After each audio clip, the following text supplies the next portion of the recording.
O Diyos na makapangyarihan sa lahat, kami ay narito sa inyong banal na harapan upang ipagbunyi ang inyong kadakilaan.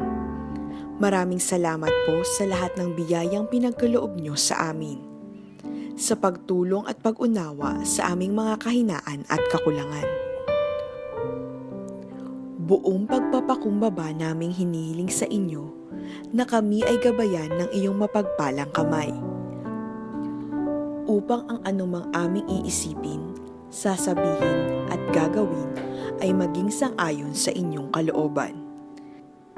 Bigyan niyo po kami ng sapat na talino, malinaw na isip at matatag na katawan. Puspusin niyo ang aming mga puso ng pag-ibig upang kami ay maging mabisang tagapaghatid ng mga serbisyong panglipunan na may malasakit sa mga nangangailangan naming mga kababayan. Tulungan niyo kaming maging tapat sa aming mga tungkulin na may layuning maging patas sa komunidad at maglingkod ng hindi nagbibigay ng puwang sa katiwalian. Pagkalooban niyo kami ng pusong walang pag-iimbot upang makapaglingkod ng maagap at may kalinga para sa aming mga kababayan. Ang panalangin na ito ay aming itinataas sa inyo, O Diyos. Amen.